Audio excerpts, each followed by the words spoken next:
एक समय हिंदुस्तान पर हुकूमत करने वाली मुगल सल्तनत दुनिया में सबसे अमीर हुआ करती थी। उस समय मुगलों के पास दुनिया की लगभग 25% दौलत थी। शाह कहलाने वाले मुगल शासक अपने समय में दुनिया के सबसे अमीर आदमी थे। उनके साम्राज्य में यूरोप के सभी साम्राज्यों की तुलना में कहीं अधिक रत्न और हीरे मोती जैसे खजाने थे। मुगल साम्राज्य की गिनती उस दौर के दुनिया के सबसे अमीर साम्राज्यों में की जाती थी। ऐसे में सवाल उठता है कि आखिर मुगल साम्राज्य कितना अमीर था। आइए जानते हैं। हिंदुस्तान में मुगल साम्राज्य की स्थापना के पहले के इतिहास को खंगाला जाए तो पता चलता है कि बाबर एक लुटेरा था। 12 साल की छोटी सी उम्र में उसे उज़्बेकिस्तान के फरगना का शासक बना दिया गया। हालांकि वहां उसकी एक न चली और जान बचाकर उसे भागना पड़ा। उसका सपना तो अपने पूर्वज तैमूर लंग द्वारा बनाई गई राजधानी समरकंद को जीतने का था। बहरहाल वो उसे भी नहीं जीत सका। उसने हिंदुस्तान के बारे में कई बार सुना था। ऐसे में थक हार कर उसने दक्षिण की ओर रुख किया। बाबर अगर फरगना में ही रहता तो कब का अपनों के ही हाथों मारा जा चुका होता। उसने कभी नहीं सोचा था कि एक दिन वो भारत पर हुकूमत करेगा। वो तो हिंदुस्तान में लूट मचाने आया था। हुमायूं की जीवनी हुमायूं नामा में गुलबदन बेगम लिखती हैं कि बाबर द्वारा 1519 ईस्वी के बाद से कई बार लगभग 7-8 साल तक अपनी सेना को हिंदुस्तान की ओर भेजा गया था। हर बार छोटे राज्य और परगनों पर कब्जा किया गया। इस बार सेना का नेतृत्व खुद बाबर कर रहा था। उसने पहले लाहौर और सरहिंद जीता और फिर पानीपत के मैदान में 20 अप्रैल 1526 को उसकी भिड़ंत दिल्ली के सुल्तान इब्राहिम लोदी से हुई। बाबर ये युद्ध जीत गया और उसे उपहार स्वरूप 5 बादशाहों का कोष हाथ लगा। इसके अलावा उसकी जीत का सबसे बड़ा इनाम पूरा हिंदुस्तान उसके सामने पड़ा था। बाबर ने लूट तो बहुत की थी। शायद यह पहली बार था कि इतना बड़ा खजाना उसके हाथ लगा था।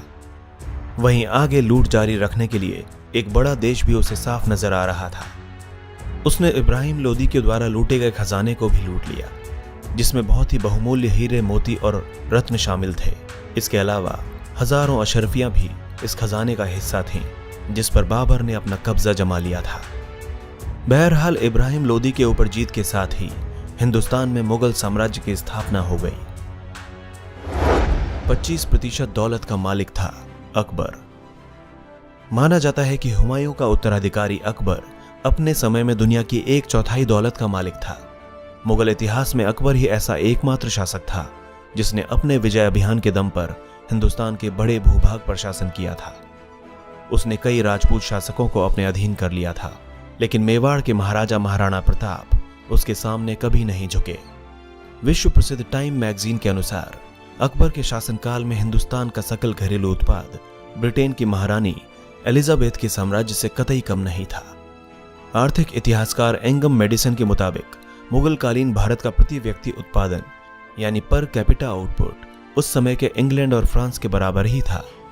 तत्कालीन मुगल रहन सहन ब्रिटिश राजघरानों से कहीं ज्यादा शानदार और भव्य था।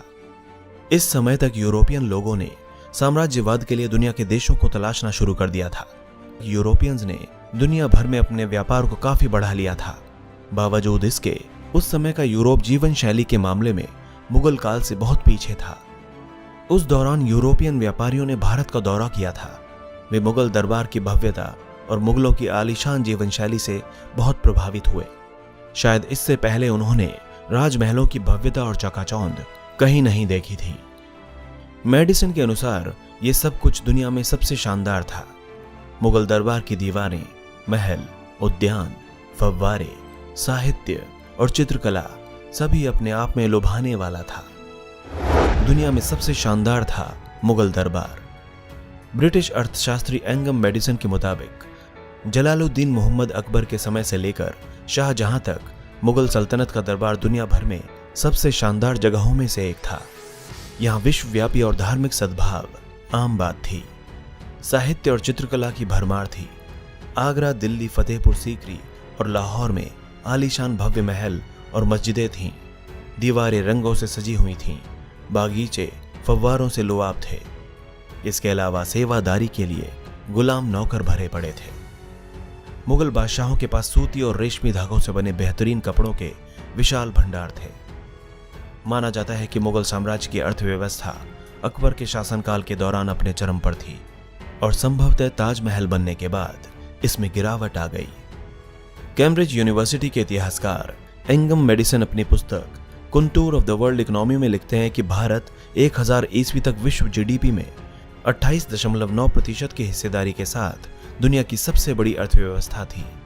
मुगल साम्राज्य के दौरान 20.9% सकल घरेलू उत्पाद की वृद्धि दर के साथ हिंदुस्तान में आर्थिक विकास शुरू हुआ। अरबों रुपयों की लागत से बना ताजमहल। मुगल बादशाह शाहजहां के पूर्ववर्ती सम्राट जहांगीर ने शाही खजाने में एक बड़ी रकम छोड़ी थी। इस कारण मुगल स्थापत्य शैली की भव्य इमारत बनाने में शाहजहां का हाथ कभी तंग नहीं रहा।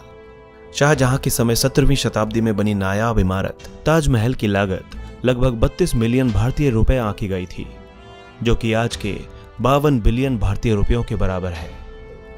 बैंक ऑफ इंग्लैंड के रिकॉर्ड के आधार पर कहा जाता है कि सन 1640 ईस्वी में शाहजहानी रुपए की क्रय शक्ति आज के भारतीय रुपए से लगभग 500 गुना ज्यादा थी।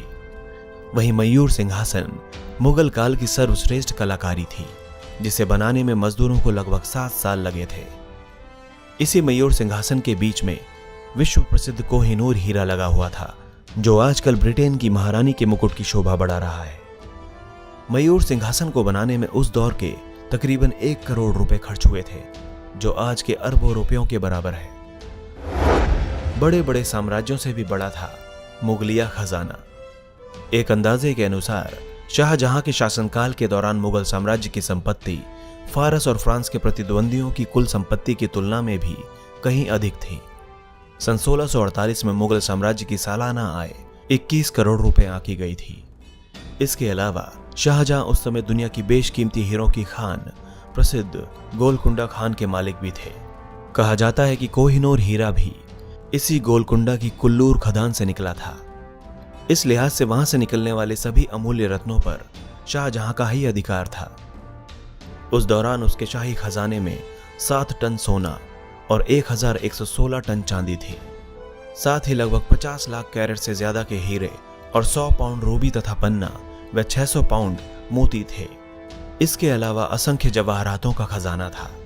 मुगल शासकों ने लुटने के डर से कभी भी अपने खजानों को एक जगह इकट्ठा करके नहीं रखा। माना जाता है कि अलग अलग अनुपात में साम्राज्य के विभिन्न हिस्सों में शाही खजानों को किलों में मजबूत और सुरक्षित दीवारों के पीछे छुपा दिया गया था। आगरा के अलावा दिल्ली भी मुगलों की पसंदीदा राजधानी रही। ऐसे में शाही खजाने को 7 अलग अलग किलों में रखा गया था। इनमें ग्वालियर, मेवाड़, रणथंभौर, लाहौर, असीगढ़, रोहतासगढ़ और आगरा प्रमुख थे।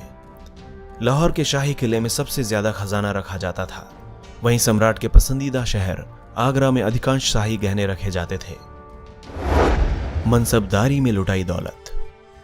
मुगल साम्राज्य में शासन चलाने के लिए कई अधिकारी और कर्मचारी नियुक्त किए जाते थे। इन्हें मनसबदार कहा जाता था। मनसब असल में एक फारसी शब्द है जिसका मतलब होता है पद या ओहदा। माना जाता है कि छोटी और बड़ी रियासतों को मुगल साम्राज्य के अंतर्गत बनाए रखने की मनसबदारी व्यवस्था एक कूटनीतिक चाल थी।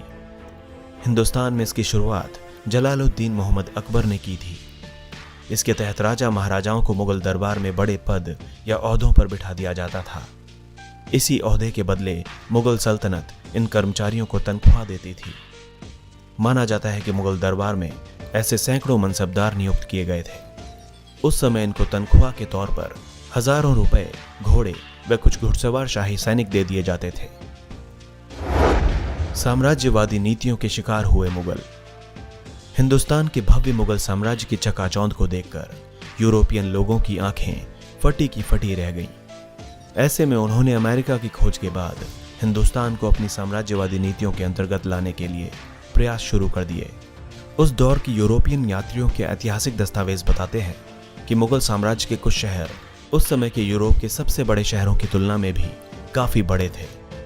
यूरोपियन व्यापारियों ने 16वीं शताब्दी के बाद से मुगल साम्राज्य के साथ निर्यात पर प्रभुत्व कायम कर लिया। इससे पहले पूर्वी अफ्रीका, फारस की खाड़ी, मलाया और इंडोनेशिया जैसे देशों के साथ कपड़ों का कारोबार ज्यादा था। इसी के साथ यूरोपियन लोगों ने यूरोप, पश्चिमी अफ्रीका और फिलीपींस में नए बाजार खोल दिए। साथ ही यूरोपियन व्यापारी कंपनियों ने कपड़ा, नील और नमकीन पदार्थों के उत्पादन के लिए गुजरात, कोरोमंडल और बंगाल में नए केंद्र खोल दिए थे। इस तरह औद्योगिक ब्रिटिश साम्राज्य के उदय और उसके हस्तक्षेप ने मुगल साम्राज्य को धीरे धीरे पतन की ओर धकेल दिया। आखिरकार 19वीं शताब्दी के मध्य में हिंदुस्तानी उपमहाद्वीप में मुगल साम्राज्य पूरी तरह समाप्त हो गया और ब्रिटिश उपनिवेश की शुरुआत हो गई। दोस्तों, इसी तरह की इंटरेस्टिंग और इन्फॉर्मेटिव वीडियोस देखने के लिए हमारे चैनल हिस्टोरिक हिंदी को आज ही सब्सक्राइब करें और बेल आइकन को दबाना ना भूलें।